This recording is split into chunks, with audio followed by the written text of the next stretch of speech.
Hey guys, tis I, the Primal One. I want to clear up some bullshit, political bullshit that's going on about the fires down near Los Angeles right now. Malibu and Pasadena and stuff like that are burning, and everybody's pointing fingers. Um, okay, first off, what happens here? It doesn't. It rains a few months of the year down there, and I'm talking about that area, Los Angeles area, that South Coast, Southern California. Rains a couple of months of the year. You get some rainstorms. Some years you only get a few inches of rain. Some years you get a deluge. It's that way. It's been that way since the last ice age. And then the dry pattern sets in. And it does not rain for 5, 6, 7, sometimes 8 or 9 months straight. Zero precipitation. No rain. None. Not at all. Not a drop. Sometimes you might get a little storm that comes through in the summer, but it's not very common and it's not very much. So 5, 6, 7, 8, 9 months of warm. The sun is shining all the time, Southern California, and no rain.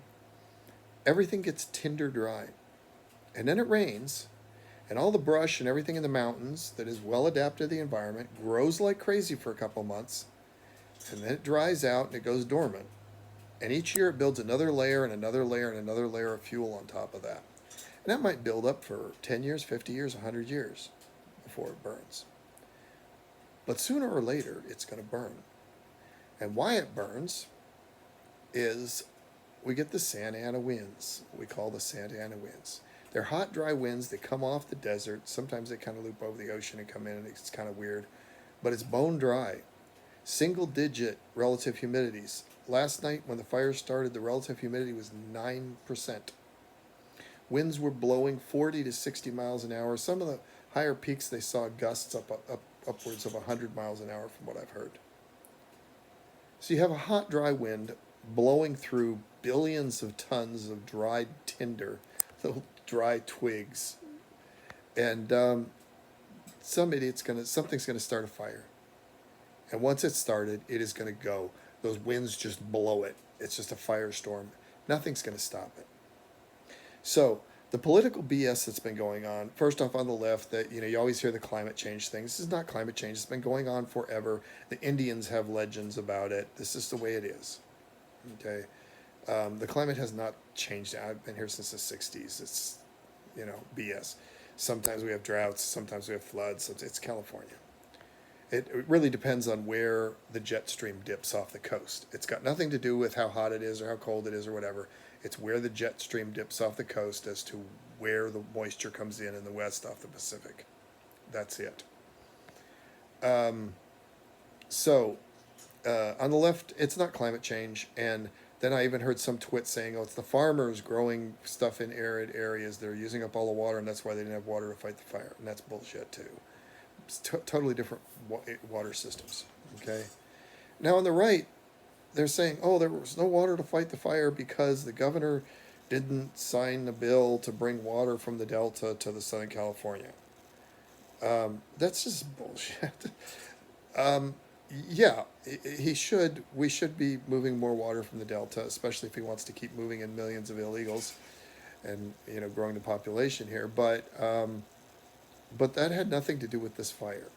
Where they said they didn't have the water to fight the fire, that was the overtaxed plumbing, the fire hydrants, the water mains were overtaxed. There was some infrastructure that was damaged that reduced the amount of water they could pump, and by the fires, and there was just too much demand, too many fire hydrants being used, and they couldn't keep up with the demand, so the pressure dropped.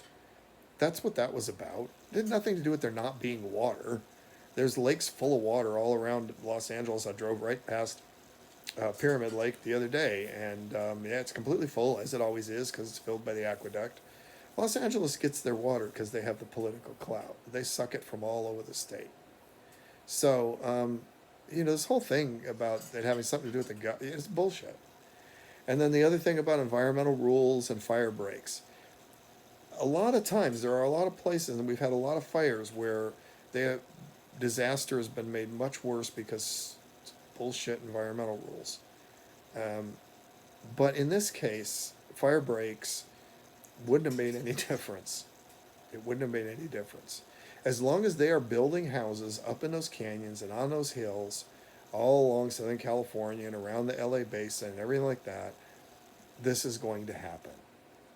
There is no stopping it. And the other thing I heard was, oh, the mayor cut the fire department budget in Los Angeles. Okay, yeah, that was dumb. Yeah, she's an idiot, um, but 100 times that budget wouldn't have made a difference. You could have put 1,000 fire trucks out there, and it would have saved a few structures, and that's about it. You can't stop this firestorm.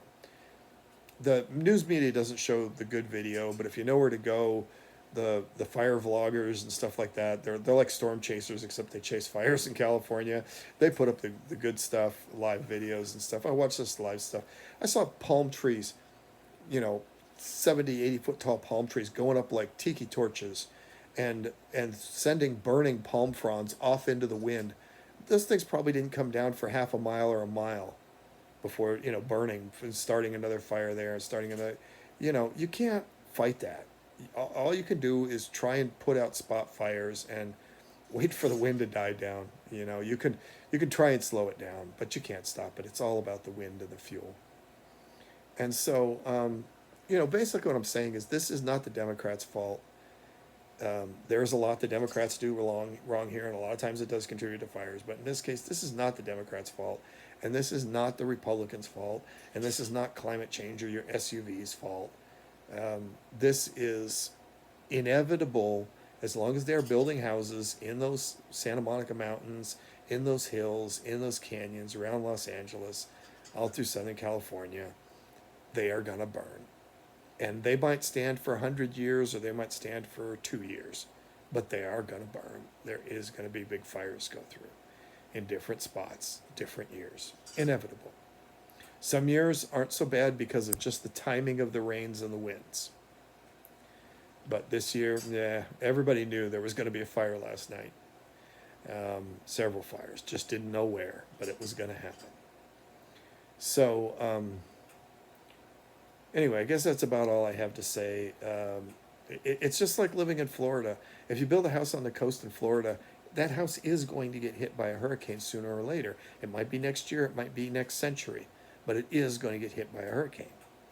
And it's the same thing there. Those hills are going to burn. It has to happen. They can't just keep piling up fuel forever, you know. They are going to burn, and the Santa Ana winds are going to blow that fire all over, and there's no stopping it. So it's just a cost of living there. That's all there is to it. But a lot of people, they want to live there. They got the beach, they got the sunshine, they got the beautiful weather most of the year.